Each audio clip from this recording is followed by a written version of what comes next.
Welcome back aboard Blurred Force One with your boys Mo and Lottie, and this is the Supercast.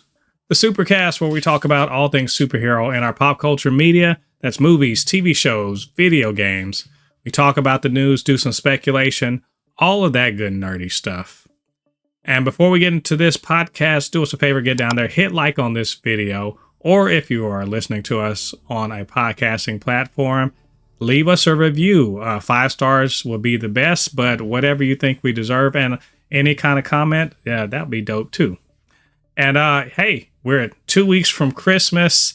The year is winding up. We still got Aquaman coming for us. We also got Marvel's What If in the days leading up to Christmas. Merry Little Batman just dropped last week, and we're just generally in a good place when it comes to being the superhero space.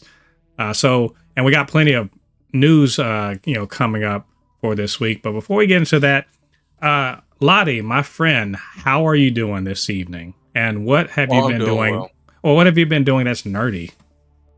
I've been playing a lot more video games. Actually, me and you have played that new game called Lethal Company. Yes.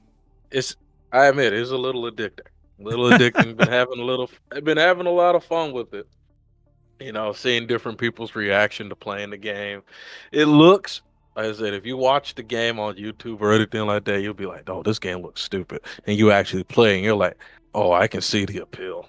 So yeah, that's what I've been playing. It looks like a Half-Life mod from the original Half-Life. Yeah, that was cool. That was a good time. That's right. I actually played video games with Lottie over the weekend. That's one of the nerdy things I did. But also, one of the really satisfying nerdy things I did is I caught Merry Little Batman, which I think is really good, and I'm going to do a review of it. I was going to do a review of it with Lottie, but Lottie doesn't feel the same about it as I do. Which I don't think you got. How far into that did you get? I got halfway. You got halfway, and okay, yeah. If you didn't like it at halfway, that's fair. That's just, it's not for you. But I thought it was really fun. I will let you guys know exactly how I feel about it. It'll be my pleasure to sell you this holiday Batman thing. One of the good selling points is Damian Wayne's not a little asshole, so that helps. He's well, but I'll let you guys know all about that. And but either way, this is the Supercast where we talk about all things superhero. So we got plenty of news, man. I thought that the end of the year, Lottie, I for real thought the end of the year they were just going to slow down, go on vacation, go. Everyone in Hollywood was going to be like, you know what? We got Christmas trees and presents and everything. Let's just go do that and forget about work. But nope, they're going hard in Hollywood thanks to the strikes being over now. So we got a lot to talk about. Like, we're going to briefly talk about the Suicide Squad Kill the Justice League trailer from the video game awards. Sasha Calle won't be the DC Universe's Supergirl. And what does that mean for casting going forward? James Gunn talks about Nicholas Hoult being Lex Luthor. Zack Snyder continues to feed the damn Snyder stands. I wish he'd stop. There's news of Insomniac, the game studio, being hacked. And, what does that mean for like one of their major properties they're working on? An update on the Invincible lawsuit, one we talked about a year ago. What's going on there, and how is Robert Kirkman going to respond? Morena Baccarin talks about Deadpool 3. The WGA has some harsh words for Amazon Studios when it comes to their Silk Spider Society writer's room. Bob Iger says some really silly ass shit when talking about why the Marvels didn't do well. We got news about Sean Gunn in the DCU, more news about Sean Gunn in the DCU, and how he's been cast as another character. And then finally, Marvel Animation Studios, which was responsible for the What If TV show that's coming out in a week. Well, they're talking about their slate for 2024, and it's looking pretty cool. So we'll dig into that. So Lottie, man, we got a lot to talk about, man. You ready to go? Yeah, I'm ready. All right, let's get into it. Well, Lottie, the Suicide Squad Killed the Justice League released a trailer at the Video Game Awards. Now, Lottie, this is like, when did they actually announce this game? Because I feel like it's a long time ago. It's been about 2 or 3 years now at this point. Yeah, and of course, if they're announcing it, they probably were working on it for years leading up to that. So I mean, because it takes, what does it take a AAA game like five or so years to get done nowadays from start? Yeah. So yeah, it was probably in the works for a few years prior to that, and of course we know it got pushed back a year because we were talking about this last year and how it was about to come out and they pushed it back. So anyway, it's coming out in 2024, like fairly shortly. They put out this trailer, a lot of gameplay in it and everything. We kind of see that it's an not evil Justice League. It's a Justice League that someone is controlling, and probably looks like Wonder Woman may be the only one that isn't under control, but they basically got to be killed and the Suicide Squad's going to do it, supposedly. Lottie, you saw the trailer. I mean, I'm not really big on this kind of game. It looked like it might be, like they wanted to sort of do Spider-Man-ish or, the Rocksteady Batman-ish sort of thing. I don't know. What do you think? Yeah, I never was. When I first even saw it, I was never really into it. It's just not my sort of thing, I mean, good luck to the game. I enjoyed that there are more comic book, games coming out. Like, I love that this is being made, but it's just not my thing. I just hope that it does well because Batman games have been on a little bit of decline since what's it called? What was the last one called? Arkham Origins? Arkham maybe? Knight. Knight. The last one, the final one. Yeah. It's been like on a downswing since Did you play the other one they had recently? What was it called? Gotham Knights? Something like that. I didn't play it, but I seen it, and somehow, some way, Gotham Knights came out like 5 to 6 years after the Arkham Knight, and it somehow looks like a worse game in graphics, gameplay. It looked bad compared to it. It's just, I don't know. Yeah, I think this looks fine. I'm not the person to go by because, to be perfectly honest, I don't game enough to know if this is any good. I know damn sure I'm not gonna buy it the day it comes out. I don't care that much about it. Maybe I'll check it out, on a demo or something if they have it. We'll see. But it's coming out, y'all. So if you're interested, go check it out. And if they have a demo, we'll let you know what we think about it then. Lottie, another quick item. So we just saw Sasha Calle play Supergirl in The Flash earlier this year. I thought she was really good. I wanted to see more of her. But we suspected that probably she wouldn't be coming back because, James Gunn was talking about, hey, Jason Momoa, I love him. And, definitely Xolo Maridueña's coming back. We're going to have him as our Blue Beetle. But boy, he sure didn't say Sasha Calle at any point, did he? Not one word of her, not one syllable of her name crossed his lips. And he seemed pretty high on the Flash too. So, but we were wondering, but it seems that according to insiders, they are in fact casting or, looking around looking for another person to play the role. Lottie, surprised? And do you think that they're making the right choice? I mean, I guess. I mean, they kind of have to. Unfortunately, there was just nothing. It was like she wasn't really in the movie. She was there, but she only had a couple of lines, so it kind of made sense that really nobody will be upset that they're moving on from her. Except me. Plus, like I said, the Flash movie. Nobody except me because I really liked her as Supergirl. I know she didn't And like have a the ton Flash, to do. But yeah. yeah, and the Flash movie didn't do so well, so it makes sense that they just just get as far away from that as possible. Just go like, Yeah. yeah, just push it to the side. Well, what do you think about her maybe playing a different character within in the DCU? They don't have a Wonder Woman. It's pretty clear Power Tit. Gal Gadot is not going to be it, right? So, I No, mean, she should play Power Tits. you talking about what's her name? Not Wonder Girl. Is that right? Am I saying it right? Power Girl. Power Girl. There we go. Yeah. Power Tits. I mean, why she doesn't? They'd have to pad the crap out of her.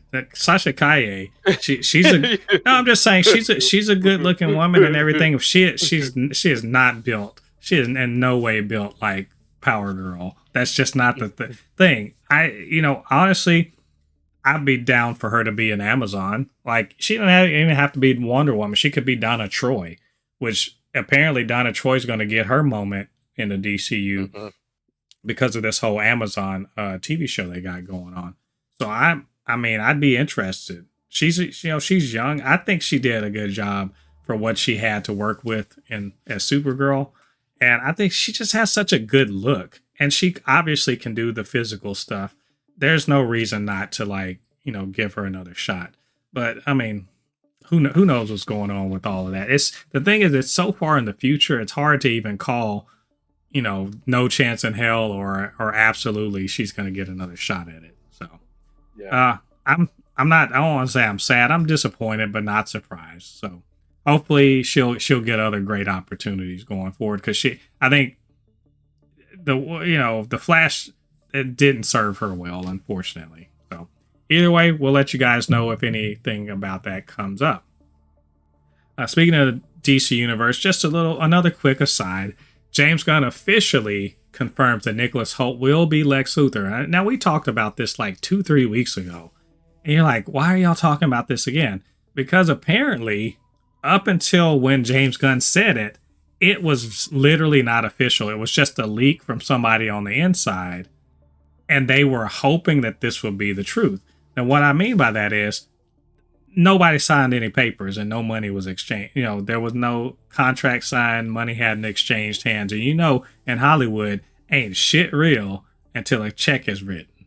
So yeah, it wasn't until James Gunn's like, it's official, I can say for real, we actually have Nicholas Hoult. And apparently they went out and had dinner and talked about the direction they were going to go in. And it appears that they are going to go with him being bald and all that other stuff. Yay. Good. It's actually for real now. Lottie, it's the real deal. We are actually going to have Nicholas Hoult. What are your thoughts? I still can't believe how young this guy is. This guy's like, what? I think he's only like a year older than me. Yeah, he's 4 years older than me. So I was watching this guy when I was a teenager. He was just 20 years old. Holy shit. This fucking crazy. But yeah, I like this guy. This is one of those actors that he's already been in a bunch of comic book stuff, so I can see him being a good Lex Luthor. And of course, he's tall, so Superman can't intimidate him too much. So just don't be, and I don't think he'll be a megalomaniac. Thank God. Just be a badass businessman in a power suit with a bald head, saying "fuck Superman."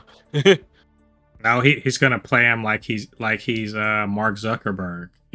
Oh Jesus Christ! No, by the way, that's no slight on Jesse Eisenberg. Jesse Eisenberg is a good actor too, like legit. The problem he's a good actor. The problem is that he was playing like he was in The Social Network, and I'm like, yeah, nobody wanted that. So either way, Nicholas Hoult, he is official. So we're looking forward to seeing and hearing more about them filming him and getting ready to be the ultimate nemesis to Superman. Lottie, great news. absolutely great news. Deadpool 3 is gonna have a Vanessa. Because we didn't know about last year. Morena Baccarin was like, I don't know if I'm going to be in it. But she has confirmed that she completed her filming on Deadpool 3. Now, I don't know if this was before or after the writer strike, but so maybe she was just playing coy or whatever. But she is definitely coming back as Vanessa for Deadpool 3. To which I say, hell yeah. Throw the Kite Man meme in there. Hell yeah. I'm a big fan of Morena Baccarin. I have been for, I don't know, about 20 years now. Something like 20 years since early on in her career. She's great in Deadpool 1 and 2. No reason why she shouldn't be in there. So I'm glad to see that that happened. That officially happened. Lottie, she's coming back. What do you think? Awesome. That's really just all I have to say. It's awesome. Want to see more whenever Deadpool 3 comes out. Yeah. I kind of don't have much to say because I don't really know. You know what I mean? There's really not much to say with what's happening with Deadpool. It's just can't wait to see her in the movie. Yeah. Hey, I will take that. More Morena Baccarin. The better. And in fact, I'm just curious, like, what is she up to besides that nowadays? But definitely happy to see her back in. And I forgot to mention, she may have been coyly hinting at the fact that maybe she's gonna suit up in some kind of superhero fashion. Remember, this is a multiversal Deadpool, so it could be a multiversal Vanessa.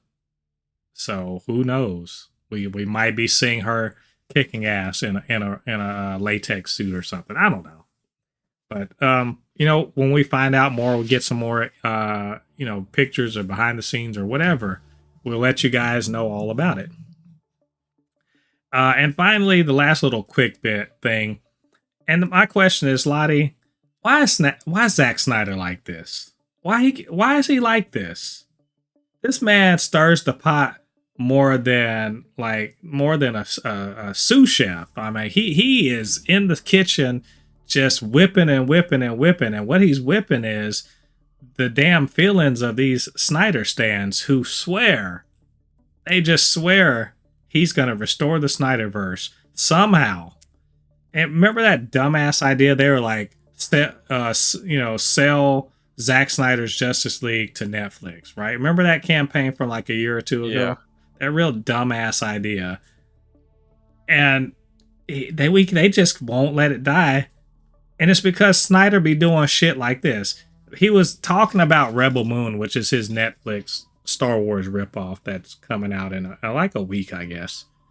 And they were talking about, like, if Netflix had the license to them, would you continue the Snyderverse? And he was like, sure, in a heartbeat.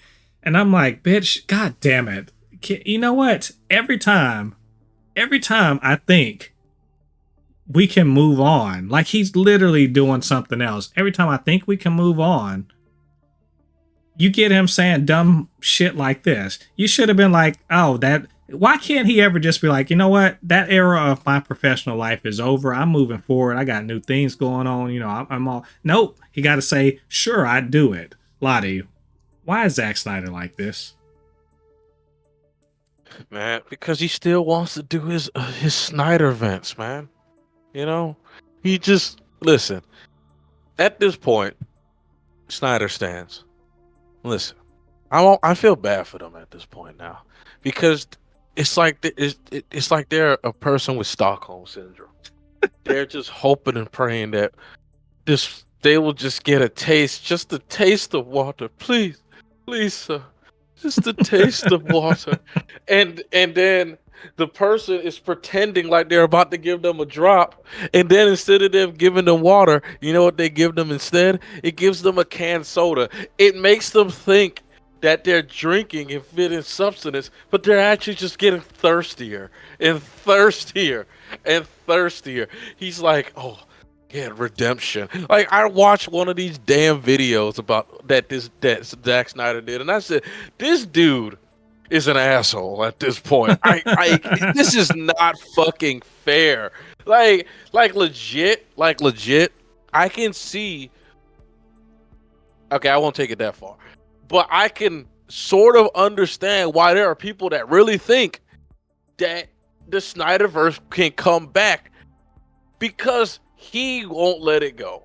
He's making it seem like he's like got some secret that's gonna come out or some. It's just Jesus, not James Gunn. Jesus, Zack Snyder, just stop. It's okay. Let's move on. As they say, as the kids say, stop the cap. There ain't no way in hell. That's how he's gonna get all his damn Snyder stands to watch Rebel Moon and whatever other movie he makes. He is gonna have these dudes slobbering after everything he does. He's gonna make all sorts of stuff, and they're gonna be like, "This is genius," in the hopes that gets him back to the Snyderverse. It's over, y'all. It's like none of this sell the rights to Netflix makes any fucking sense. It makes zero sense. McDonald's is not gonna let fucking Burger King sell Big Macs.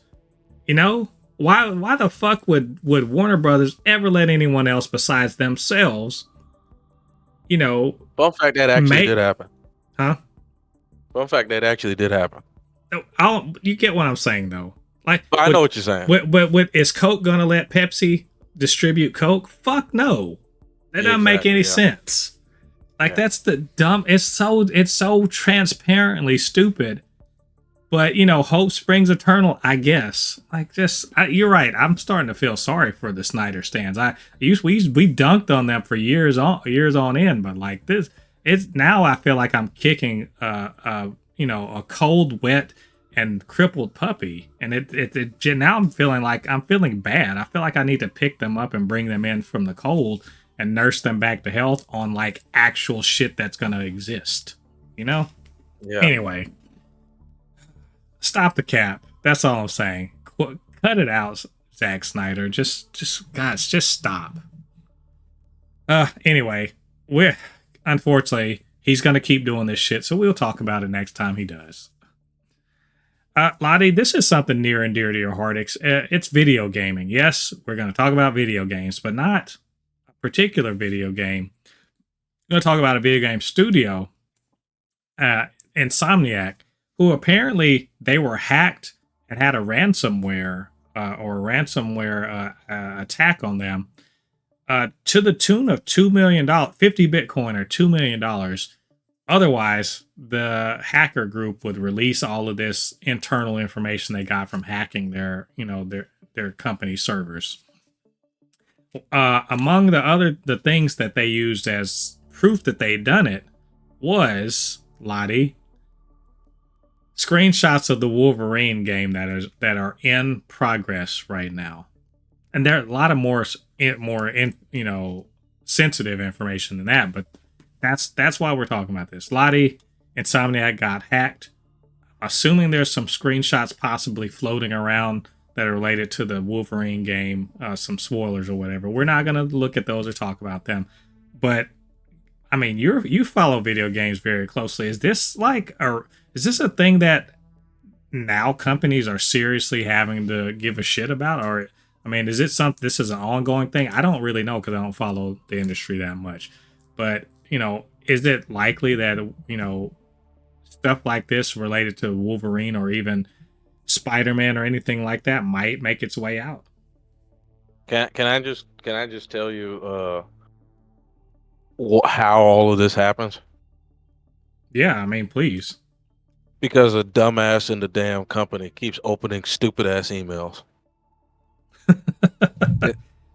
That's hacking nowadays. It's always Robbie down in accounting. Is that he can't not click on those executables. Where I work at got hacked. Same thing. Stop opening these emails. They're like, don't open it. Oh, we gotta open it. It is, and let me tell you, it's a lot of times nowadays they just can't hack people. What it is that they send these emails, these phishing emails. That's what they call it. And you open it and you click onto the website, and then that's how the person gets control of your computer, and then they can get into the system.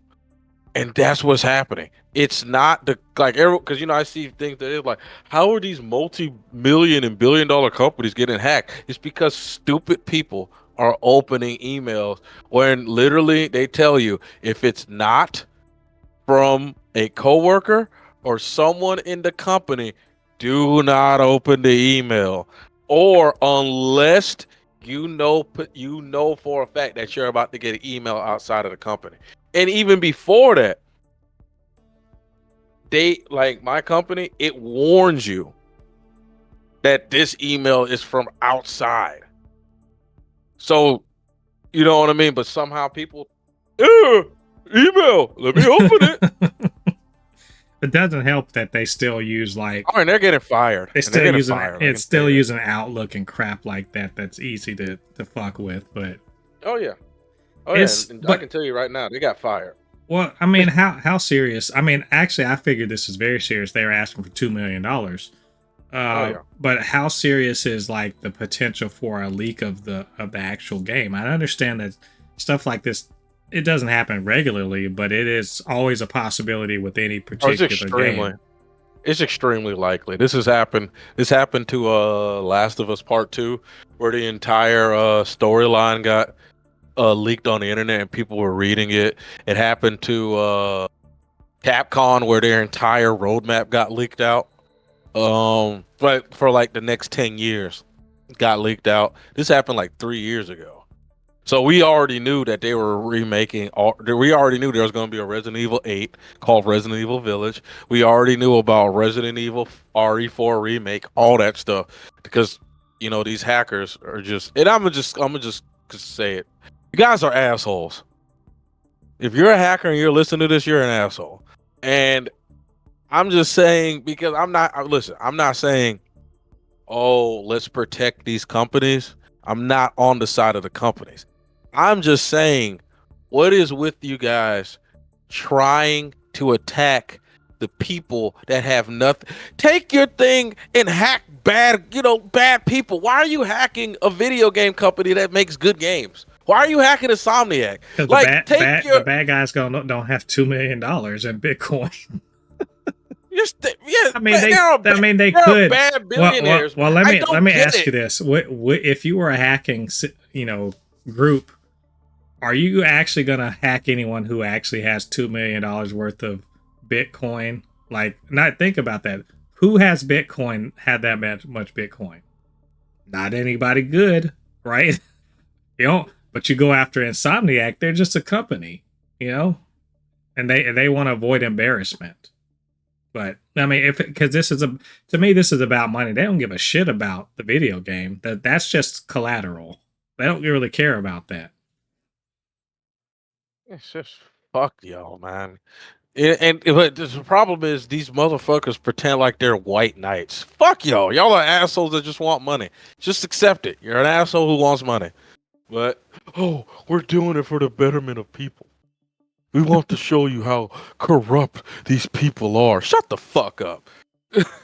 Now these guys just want money. Yeah, exactly. Just say it. They just want money.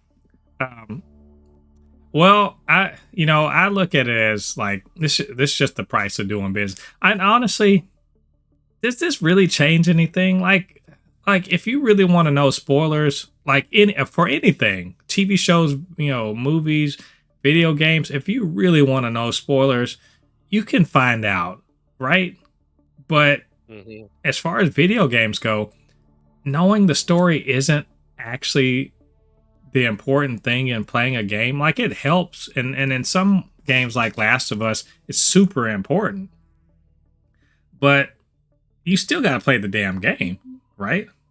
So, like, knowing the story or seeing screenshots or being spoiled about who might be in the Wolverine game, I mean, it might decrease your interest or your enjoyment slightly, but I don't think it's that big a deal. Like, it's a big deal to Insomniac, sure, but as a gamer, is that gonna stop you from playing this game, Lottie? Like any leaks from this, is it gonna stop you from playing this game? I mean, if the whole game is spoiled for me, yes. So you wouldn't play it for the gameplay's sake, like, because I'm serious. You could sit there and tell me everything that happened in Last of Us Part 2 right now. That has no effect on whether or not I'll play that game, But at all. here's the thing about the Wolverine game. Where you can only do so much with gameplay that the game, like, I can tell you right now, I'm gonna just tell you straight up. There's no way in hell that this Wolverine game is going to be better. It's going to have better hack and slash gameplay than Devil May Cry and God of War. It's just not. It's just not, because they're on the whole nother level of gameplay.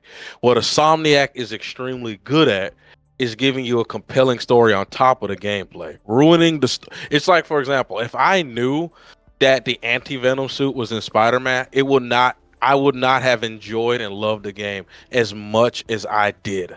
Spoiler alert, without John. me knowing. Not it doesn't At this bother point, me.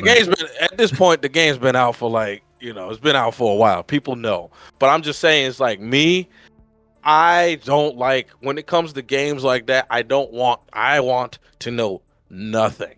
I don't want to know anything. That's why it's like, whenever I see a game, I watch the first trailer, second trailer. After that, I don't care. People are like, "Did you see that new trailer?" Or people will say, "Oh, did you see that?" I'm not no, because I want that. That's my way of enjoying, because stories in video games are just as important as me. It's like, for example, if someone told you a movie that you've been excited for and they told you the entire story of the movie, that's how it is for me with video games. No, I Don't feel do you. that. No, Yeah. I feel you on that.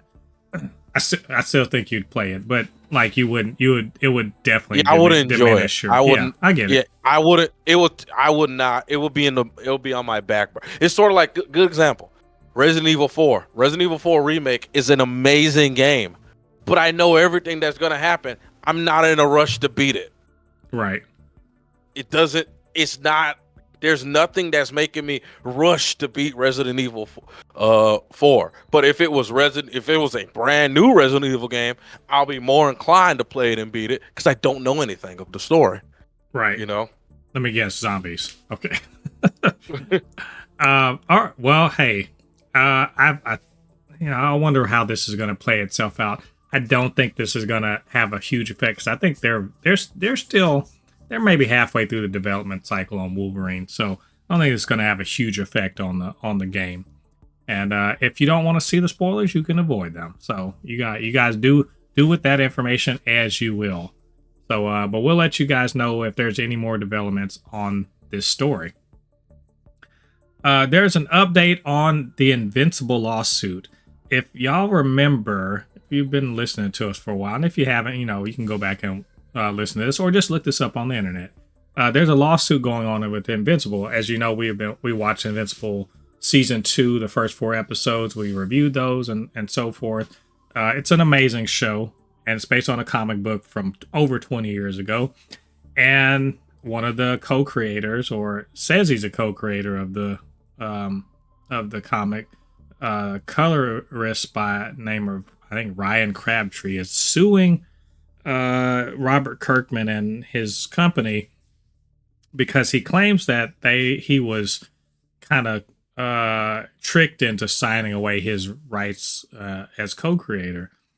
And so he was has filed this lawsuit. We talked about this, like I said, about a year ago. And so where we at on that is that the judge in this case dismissed the primary claims of ownership, wanting to be declared part owner and whatever, and has instead allowed the case to go forward on a breach of breach of an oral contract, and trying to get the contract, the written one, invalidated. And so this would open up a possibility that Crabtree could get potentially more compensation as co-owner or whatever of Invincible. And so that's going to be going forward. And of course, Kirkman and his lawyers are like, nah, you were work for hire and we paid you more and these were bonuses. And so there's a bunch of stuff going on there. But the point is that this lawsuit is similar, I guess, to Tony Moore, who helped co-create as an artist The Walking Dead, and they ended up settling that out of court. So Crabtree, but the difference is here as they're actually going to go to a jury trial to see what's going on, and potentially Crabtree could stand to make a good amount of money off of it if he can convince a jury that his oral, the oral contract between him and Kirkman should be enforced. So Lottie, we're no lawyers, but we sort of listen to this and everything like that. It seems to me like, could this be a case of someone getting screwed? Could this be a case of someone making a bad deal and then trying to, get around that? I don't know. What do you think? Right. So he helped work on the comic book, right? Well, he was a colorist that was his official title for about 50 issues of the. So I'm gonna say in early days, you'll see his name on the thing, and so, and actually, I suppose I ought to back up and explain why we're probably where we are. So. We often think of like comics as, DC, Marvel, those are work for hire. They hire an artist, they hire a colorist and letterer and a writer, and with the express understanding in their contract, you're doing work for hire, you do not own any of this stuff, right? Mm-hmm. And so that's what work for hire would be. They come in, they do this thing. Nowadays, the contracts are better for work for hire, so that, if the character makes it into TV or, film or cartoons or whatever, you get some, compensation. Marvel's particularly shitty about it. DC is much, much better. And there is a history of, going back even to the creators of Superman, about creators kind of getting screwed over by publishers. And later on, down the line, they get these things kind of renegotiated, not because they have to, but because they're pressured into it because they look like assholes for screwing these people who are doing the heavy lifting of making these popular, characters, household names and everything that they can now exploit. We've talked about that before, Marvel must pay and so forth. Well, now but when we're talking about Invincible, this is a slightly different realm because it is a creator-owned, title. They're going through Image. Image is a comic book publisher who's explicitly about the people who write and draw and so forth own their, they own their ideas. They own these properties, and they're basically just a publisher. And so going through Image, that's, Kirkman did that with The Walking Dead. He did that with Invincible and a bunch of other stuff. So what happens so you're like, all right, this is a long-winded way of saying what, Mo? Well, it's saying this. Kirkman, as the the primary originator of the Invincible idea, can't draw. So he hires an artist, right? And who's Corey Walker, and he hires a colorist because he can't color and he can't ink. He hires these other people. But see, that sounds good, right? But he's not Marvel. He doesn't have, $200 or whatever per page or whatever the going rate is to pay these people, right? So instead of paying them straight up, he'll pay them a little bit of money if he can, but he'll pay them a little bit of money. But what he says, here's the little bit of money, and also here's a percentage ownership of the book, so that if it ever gets sold for anything or whatever, you'll get X percent, right? It's and a lot of you would understand this. You're basically doing work mostly for free or somewhat free, right? Yeah. with the intention that eventually you'll get his aid if anything comes of it, right? And so, and something similar like that happens with actors when they go and play in a movie that where they don't get a big payday like they should, but they get points on the back end. That's the idea here. Like it happens in video games too. Yeah, and so all right, when I'm not going to get a big pay up front, with the hopes that this hits and then it gets monetized elsewhere and I get Piz 8 on the back end.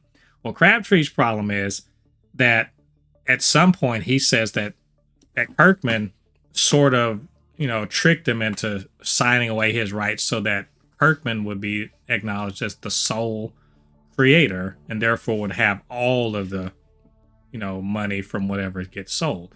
That's his contention, that this was that they had an oral agreement about percentages and whatever, that Kirkman was honoring them up to a point, that at some point in order to sell the property to get exploited in like film or whatever, he had to sign away this his percentage whatever ownership in order for the thing to sell.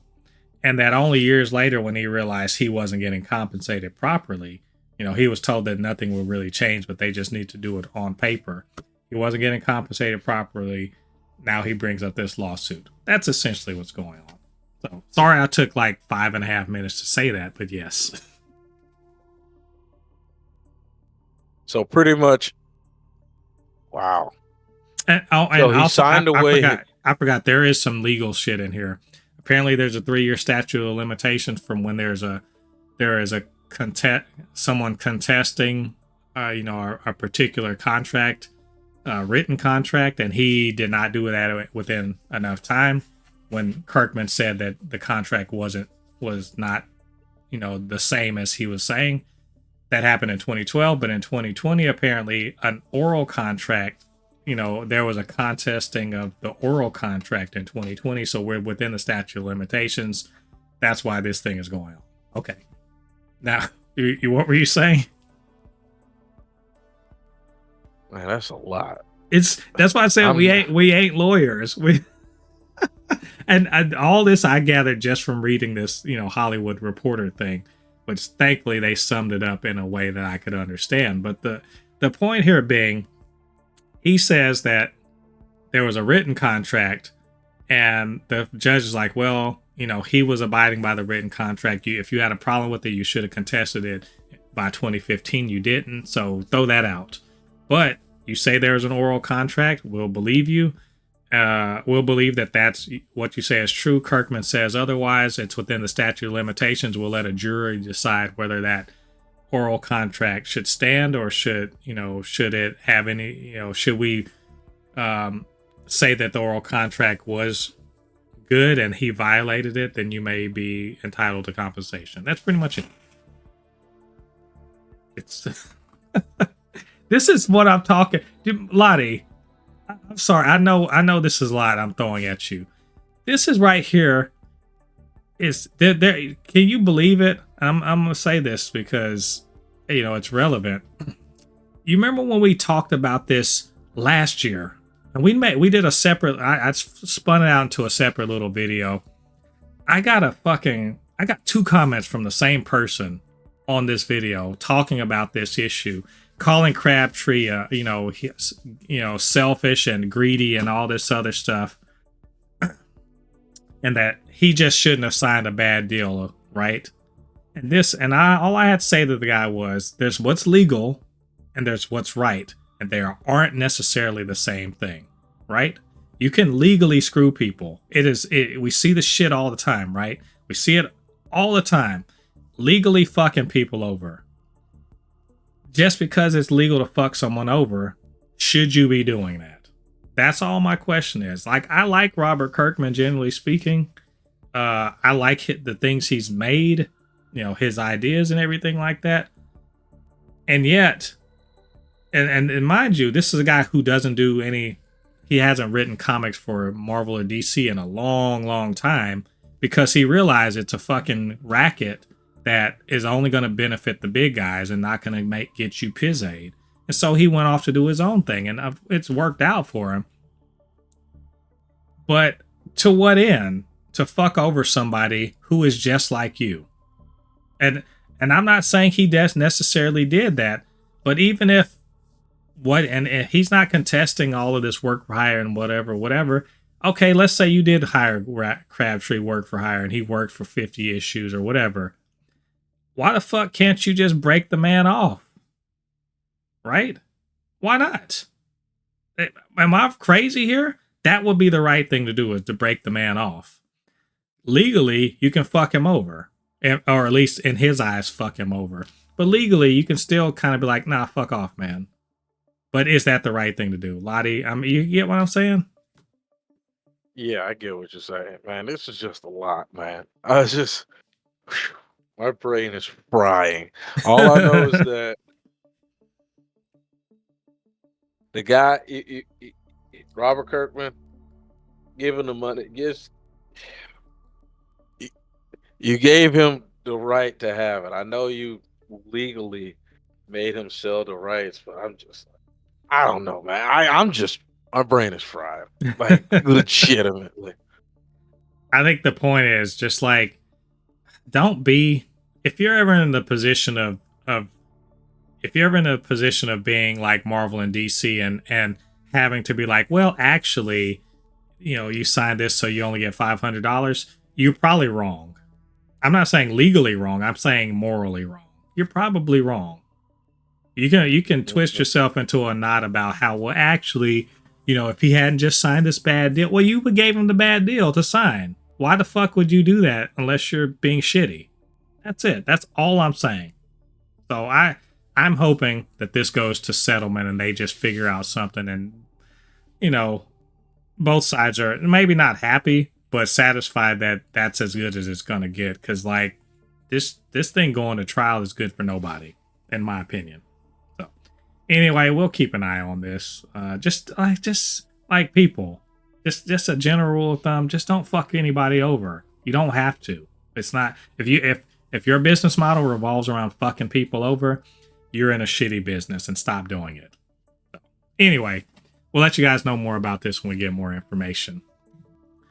Lottie, it's more insider business stuff here, but this is important. Remember the Writers Guild, they went on strike or whatever. Part of the reason why they went on strike was writers' rooms and how they're being treated and all that good stuff. And they got back to work almost 2 months ago, I want to say. And in so doing, their contract, remember, so the WGA, they signed this stuff with the Producers Guild. All the people in the Producers Guild have to abide by it. So one of the things about coming back off a strike that we laymen that don't know shit about Hollywood, but they have rules, and one of the rules is whatever writers' rooms were up and running before the strike need to start again. So basically, no retaliation against the people who went on strike, right? That's kind of one of the big deals about that, is like built into the contracts is you can't retaliate. And one of the ways you can retaliate, of course, is firing people and by closing writers' rooms. So they had a certain amount of time to restart the writers' rooms. Well, apparently the WGA has sent a demand to Amazon Studios. Maybe it's their MGM Studios, to demand that they reopen writers' rooms, particularly on Silk Spider Society, which is a show that we were like, I can't believe you guys are fucking making this, but okay. For Sony, Sony was gonna let them make the Silk Spider Society show for Amazon Prime, but Amazon is not, I guess, apparently have not opened their checkbooks to get the writers' room reopened yet. And essentially, the WGA is saying, "Hey, this better start soon, or we're gonna sue you for breach of contract." Lottie, I guess my main question is, two questions. One, are you surprised they're still actually moving forward with Silk, all things considered? And also, why do you think Amazon's playing games right now about this? Are they rethinking and investing money in this Spider-Verse stuff? Yeah, that is 100% what's going on. You hit the nail on the head. They don't want to do it. Sony wants to do it because if you play the Spider-Man video games, you'll completely understand why they want to do something with Silk.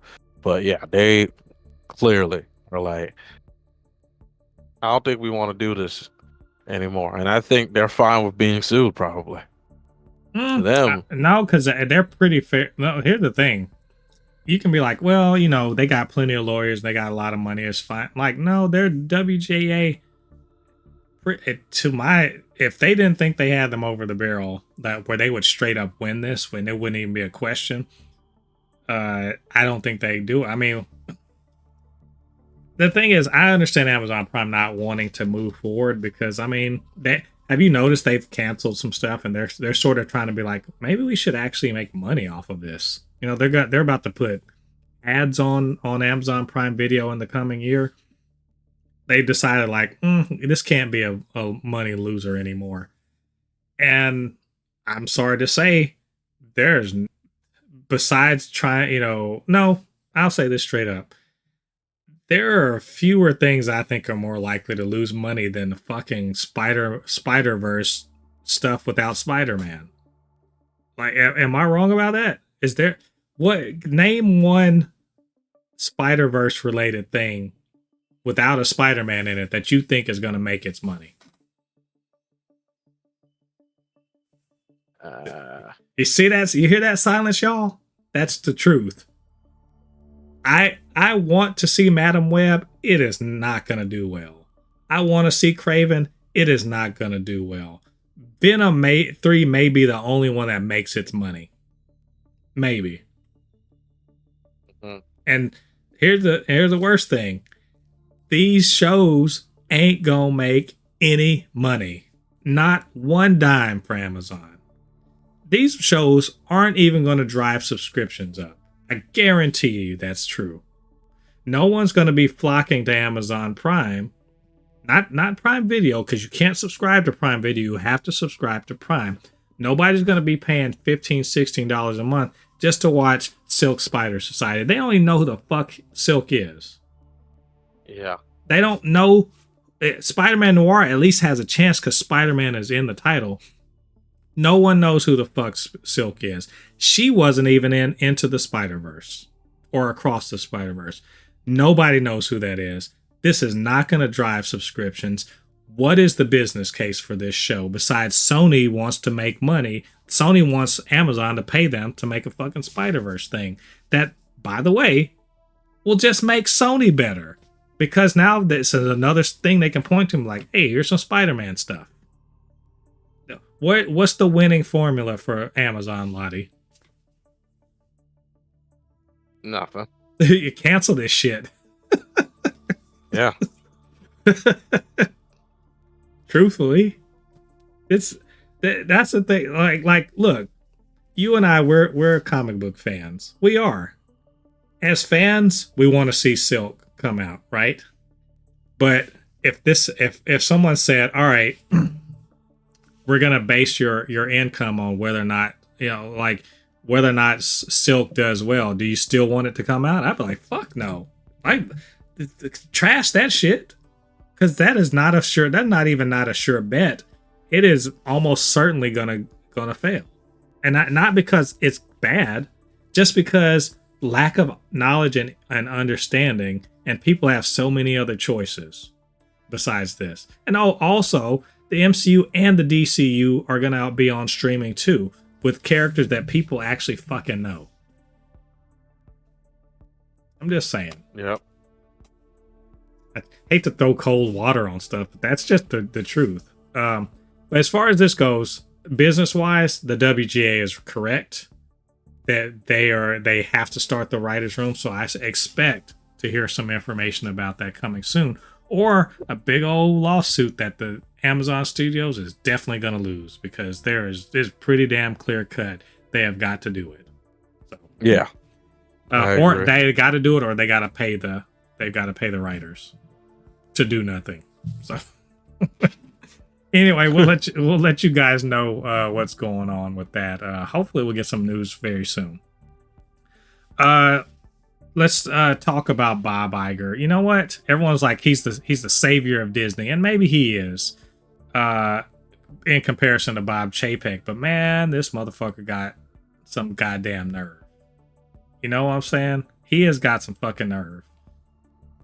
To say that the Marvels, he said he was talking at an investor thing. And he was like, my predecessor or whatever, there wasn't a lot of oversight on things that are going on, and the Marvels didn't do well, and that they just, because of the pandemic and everything and the way where things were dealt with, they just didn't have a lot of executive on set to kind of oversee things.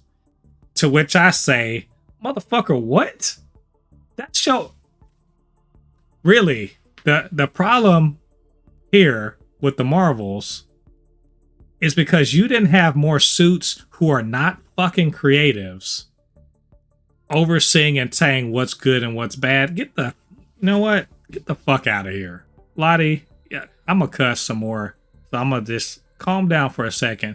Can you please tell this man, who will never hear this, but what the fuck, what is his problem? Why maybe I should say this. Do you think he is on the right track?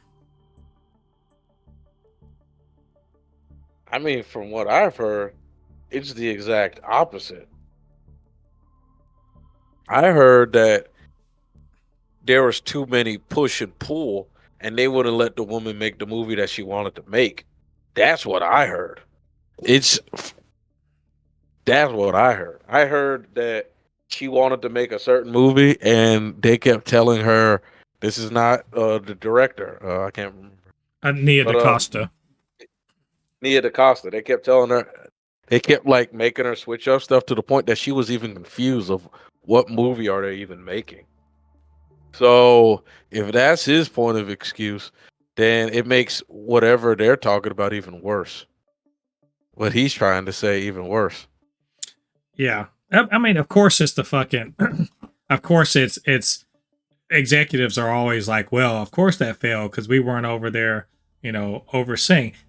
Bitch, none of y'all suits can make anything. You know why? If you couldn't make anything, you'd be making well, maybe not, because there's more money in being an executive, I suppose. But you'd be, if notes from the studio were that great, why don't they make other movies? Like, aren't all the movies better? If you're saying all the bad movies y'all made is because there's not executives there, fuck off. No one believes that. No one believes that. Yeah. A fucking executive not being on set is the reason why the Marvels did bad. Even the fandom menace who are, crowing with delight over the failure of the Marvels have to say that is fucking stupid. Like, no, here's the thing. Nobody wants you guys in suits to do anything except cut a check, shut the fuck up, and greenlight stuff. And even that greenlight stuff, really, they want you to listen to the creative executives who are saying greenlight stuff. They want you to cut a check and keep the fucking lights on and shut the hell up. God, I mean, get out of here. That bugs me so much because it just plays into this inflated sense of importance that the executive class has about their role in delivering these things, delivering art to us. You guys write checks. That's it. You have no, like, think about this. David Zaslav, who is the CEO of Warner Brothers Discovery, reportedly saw The Flash and said it's the greatest comic book movie of all time. Is that the fucking executive, input you want? Really?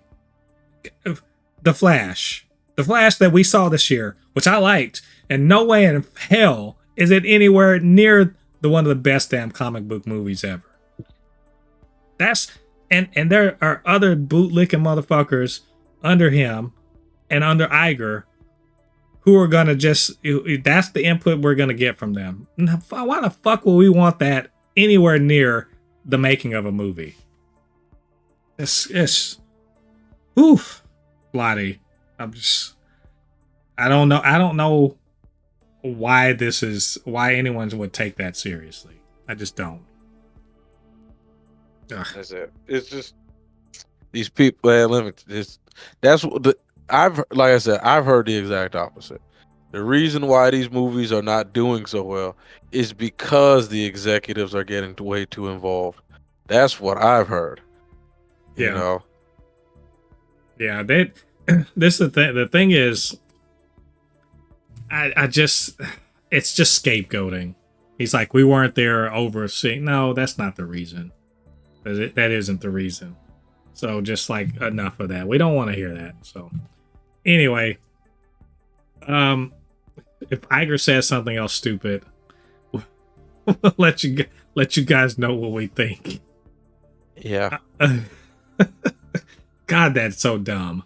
Anyway, moving on. We got news about more casting for the DC universe. And surprise, is Sean Gunn. And this is interesting for a couple reasons. One of them because who is Sean Gunn going to be? We've already said that he was going to be the mocap person for Weasel, and he might be even the voice for Weasel in Creature Commandos. But also, I believe he's supposed to be Dr. Phosphorus, if I'm not mistaken. If not, he's another character. He's a different character besides Weasel. So that's 2 characters.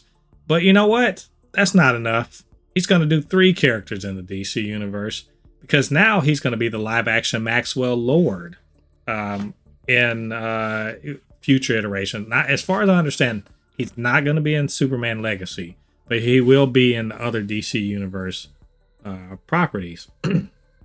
Now, Maxwell Lord, last time we saw him live action, was played by Pedro Pascal.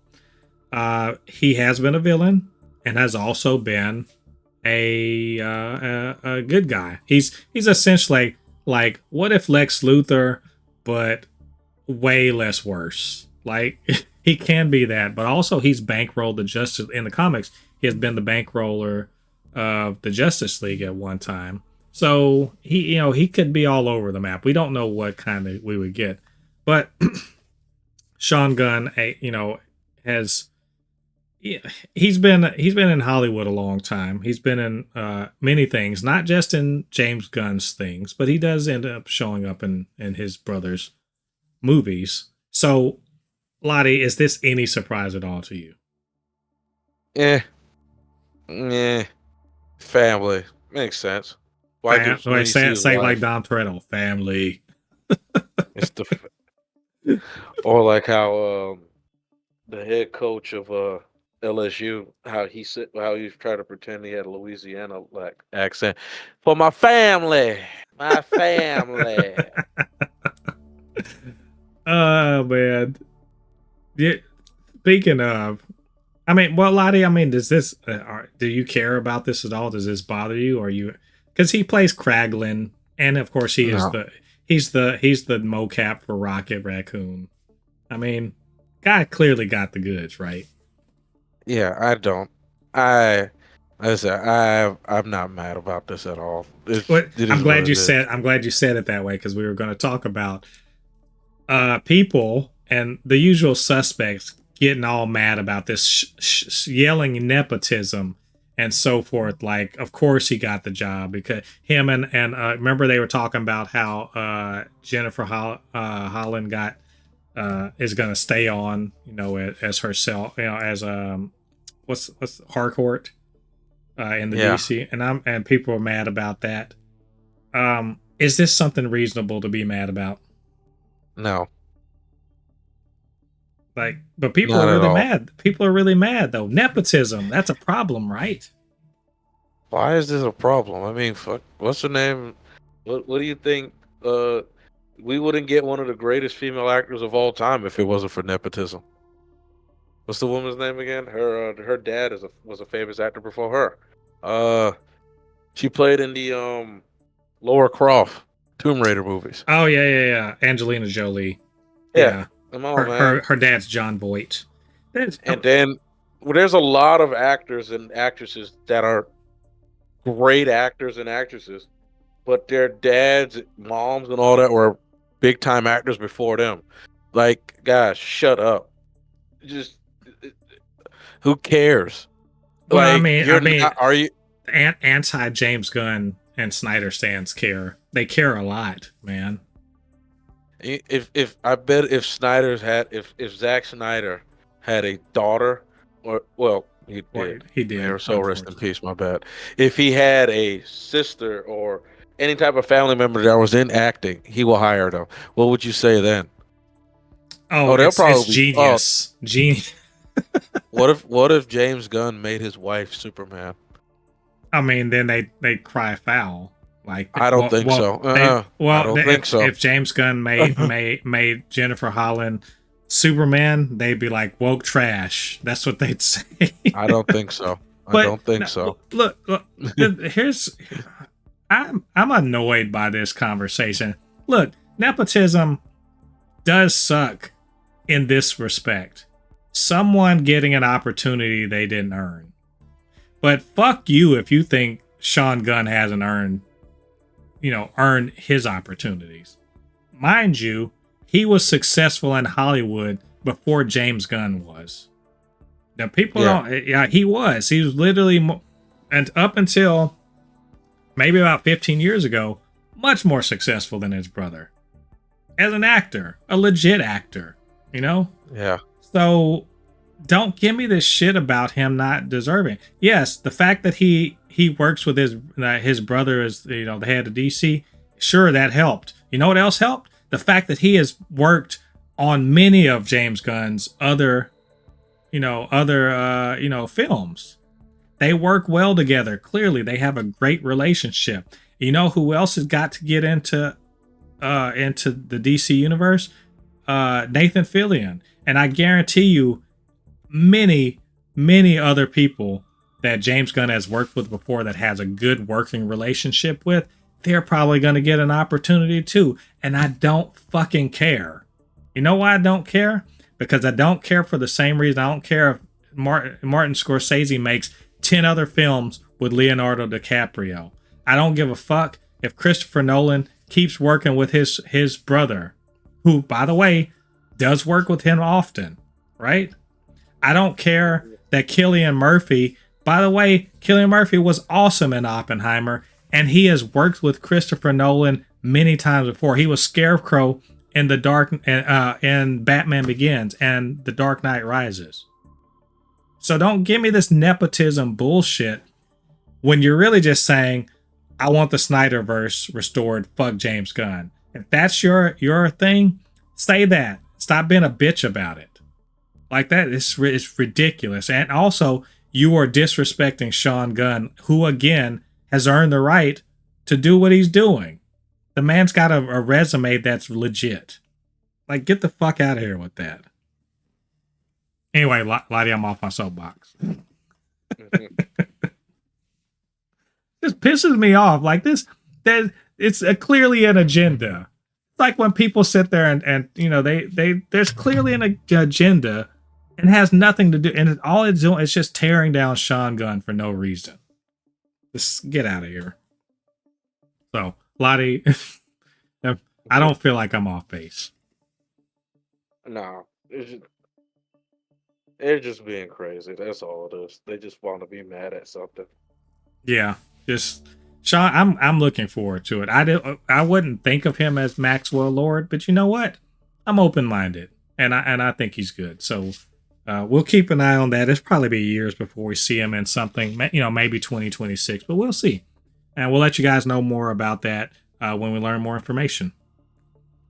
Finally, yes, this is a long episode, but we're gonna bring this train to the station with something really cool, which is Marvel's What If. It's coming out. It started, I think, the 22nd. The first episode. It's gonna have one episode per day until it's done. Like I think the 26th or 27th, something like that, of season 2 of What If. And so far, getting pretty good reviews for the first 2 episodes that were premiered.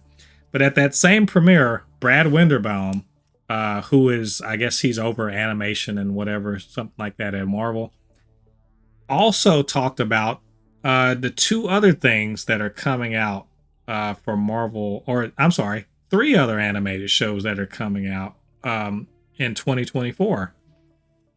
And I was hella surprised. Well, one of them I think we already knew, which was X-Men 97. They've been pretty much hyping that up all year, getting us primed and ready to watch X-Men 97. But two other shows were also talked about. One we've heard of and one we hadn't heard of. One of them is called Your Friendly Neighborhood Spider-Man, which was previously known as Spider-Man Year One, which is supposed to be about Tom Holland's Spider-Man in the year before he first meets Iron Man and whatever, and goes, fight Captain America and so forth. Freshman year.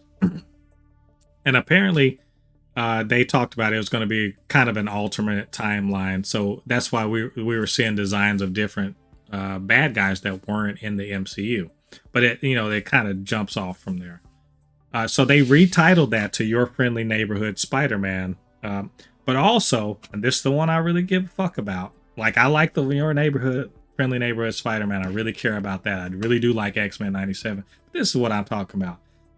Eyes of Wakanda, which is an animated show about, I guess, agents of Wakanda whose task is to go around the world and retrieve dangerous vibranium items.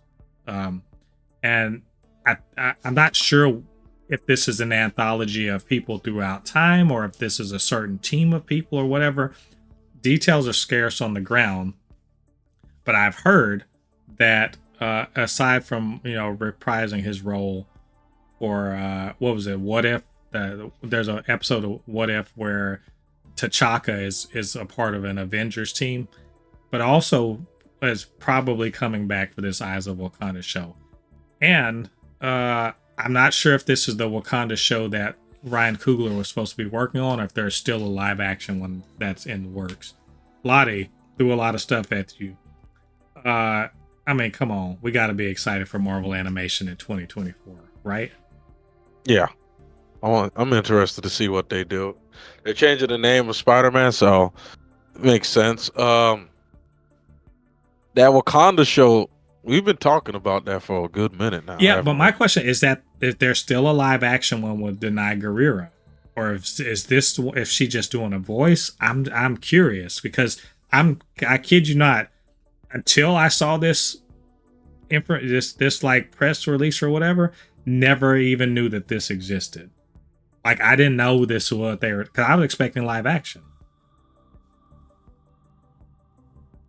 I think that's it. I think it's just the animated.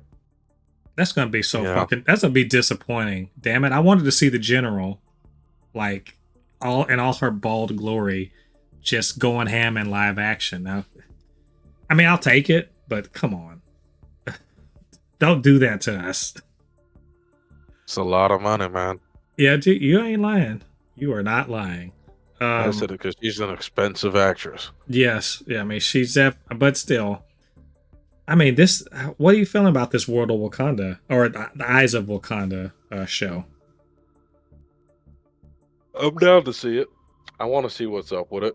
I kind of want to see is it going to be a sequel, a prequel, or is it like something completely a different spinoff? That's what I want to see.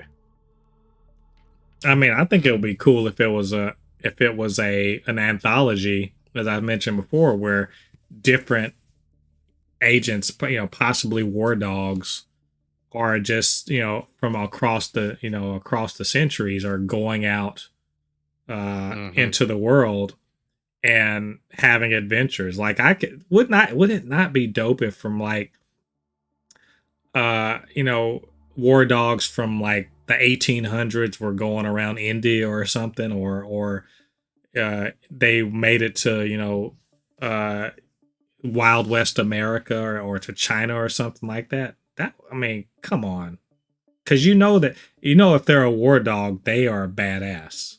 And what would the technology? What would 1800s Wakanda's technology be like relative to the real world? The real world's 1800s. I think that'd be really interesting. Yeah, I am. That does sound cool. I really want to see, like you said, sort of like as time goes on, how Wakanda dealt with. That would be cool. Yeah. Oh man, we gotta be careful and stop speculating, because we'll write the movie, we'll write the show that we want to see, and then get something different. Yeah, it's usually how it goes. So I think this is cool as hell, man. Look, say what you will about Marvel and supposedly falling off, but I honestly think that this would be a good. I mean, this is a good way to like just reinvigorate the more hardcore fan base. You know, give them something different, something interesting that they can tune into. That it's not so high stakes and not so hugely investing, but just gets them, you know, gets us excited about the MCU again without necessarily being like, oh, this is Kang, or oh, this is, you know, related to the Eternals or whatever. It could just be a thing that we can enjoy. So red meat for the fan base, if you will. So I'm excited. We're gonna keep a close eye on these things as they get closer to releasing, but 2024 looks really damn promising, and I'm excited. So that's all of our news for this week. I know this was a long one. I told y'all to strap in, but maybe we missed something. Somehow we missed something, or you just had a comment or some kind of insight into what we were already talking about. Whatever the case may be, do yourself or do us a favor and get down there and to the comment section and leave your thoughts there. And of course, you can always hit us up, supernotfunnyshow@gmail.com, supernotfunnyshow on Threads, super_not_funny show on TikTok, and we'd love to hear from you there. While you're down there, do us a favor, hit like on this video, subscribe to the channel, hit that notification bell. All that good stuff helps to grow this channel, helps more people to see videos just like this. And of course, if you're on a podcasting platform, leave us a review. And 5 stars will be dope, but whatever you think, we warrant. And of course, I can't do this podcast by myself. I need Lottie's insight, especially into video games. So Lottie, where can they reach you on social media? Well, yeah, you can always find me on my YouTube channel and my Instagram, which are both Anu Kinihun. Again, it's Anu Kinihun, ANUKINIHUN. Again, it's ANUKINIHUN. I'm doing a lot more gaming instead of animations, so just stay tuned for some of my live streams. Yep, you guys go check that out. Heck, if you watched the last one, you may have heard me on there getting murdered left, right, and center on Halo Infinite. You know what it was? The sun was in my eye, so I could. That's why. Anyway, you guys go check out Lottie's socials, show some love as always. So you guys come back next week. I can't believe we only got 2 more weeks left in the year. So next week, we're going to be doing our most anticipated comic book properties of 2024. There's plenty to look forward to, particularly some we talked about today. So you guys come back for that. Until then, I've been Mo, your commentator extraordinaire on all things pop culture, joined by the anime expert, video game designer, and lover of all things superhero, my good friend Lottie. And we'll see you guys on the other side of the thread. Peace. Peace.